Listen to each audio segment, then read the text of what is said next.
তুই ভোর হয়ে আসছিস, কাক ডাকতে শুনতে পাচ্ছ?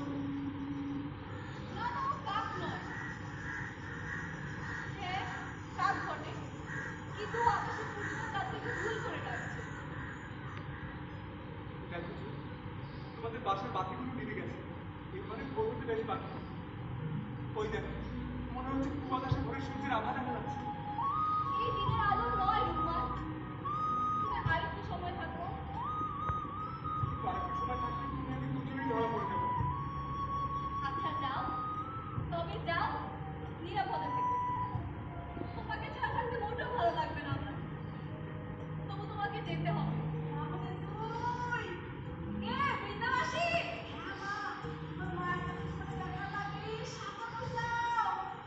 তবে বিদায় জুই,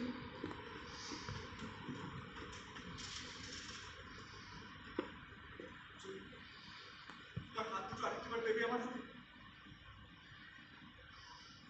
রুমান, তুমি যেখানেই থেকো নিরাপদে থেকো, তোমার খবরাখবর দেবে আর যোগাযোগ রাখবে। আমাকে ভুলে যেও না রুমান। কে বলেছে তোমাকে খবর পাঠানোর কোনো সুযোগ আমি অবহেলায় নষ্ট করবো? ঈশ্বরের উপর আমার অসীম ভরসা, আমাদের আবার দেখা হবে, আমাদের মিলন হবেই হবে। আমিও তাই বিশ্বাস করেছি, আমাদের মিলন হবে। তাড়াতাড়ি বিদায় হও না রুমান, দিদি ঠাকুরের রায়তা ছুঁই। বিদায়। আচ্ছা রুমান, তোমাকে বিদায় দিতে আমার মন কেমন গুনক ডাকছে কেন? কেন মনে হচ্ছে কোনো অমঙ্গল অপেক্ষা করে আছে? আমারও তো তাই মনে হচ্ছে, তুই ভীষণ অশান্তি, অস্থির লেগে বুকের ভিতরে আমি কি করে যাবো?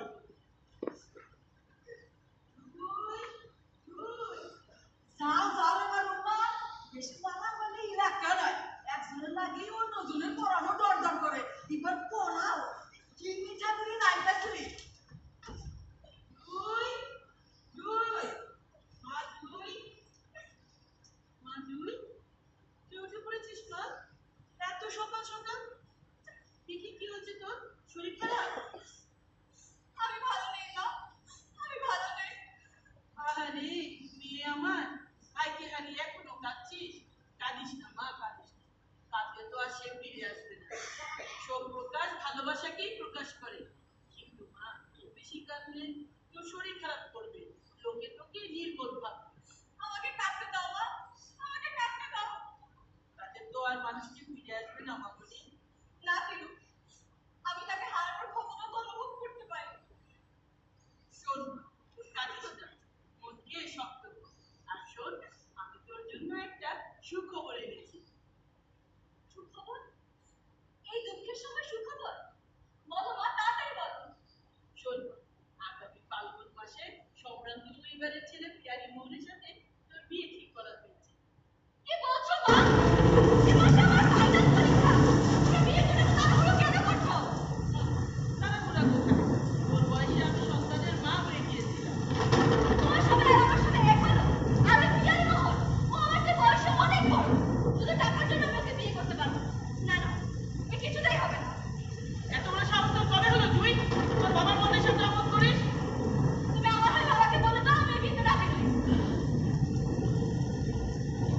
ওই যে তোর বাবা আসছে, যা বলার তাকেই বল। দেখো গিন্নি, এই শীতের সময় কার্তিক মাসে কুয়াশা পড়া, তা নয় ঝমঝম করে বৃষ্টি। হ্যাঁ, আমাদের কার্তিকের দুঃখে প্রকৃতিও কাঁদছে। আজ তুই কেমন আছিস তুই? আরে এখনো কাঁদছিস কার্তিকের জন্য? কাঁদবি, সেই ছোটবেলা থেকে একসাথে হেসে খেলে যত্ন করে বড় হয়েছে, কাঁদবি।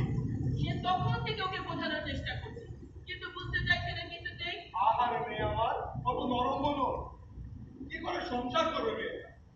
ওর চোখ তো দেখছি সমুদ্র, যেখানে অশ্রুর জোয়ার ভাসে। তুমি অশ্রুর জন্য যেন ভাসছো, তোমার দীর্ঘশ্বাস হলো ঝড়। আচ্ছা গিন্নি, তুমি একটা সুখবরটা শুনিয়েছো? হ্যাঁ বলেছি, কিন্তু ও রাজি নয়। কি? ও রাজি নয়? ওর এত বড় সাহস! ও আমার মতের সাথে অমত করে, ওর তো খুশি হওয়া উচিত ছিল। এত ভালো ছেলের সাথে বিয়ে ঠিক করেছি আমরা। এত খুশি হওয়ার কোনো ব্যাপার নেই বাবা। মানে? মানে কি বলতে চাও তুমি? খুশি হওয়ার কিছু নেই মানে? বিহারি মোহনের ধন সম্পত্তি সম্পর্কে কোনো ধারণা আছে তোমার? ও তোমাকে বিয়ে করতে রাজি হয়েছে, এটা চৌধুরী পরিবারের ভাগ্য। ওর স্ত্রী হবার কোনো যোগ্যতাই তোমার নেই।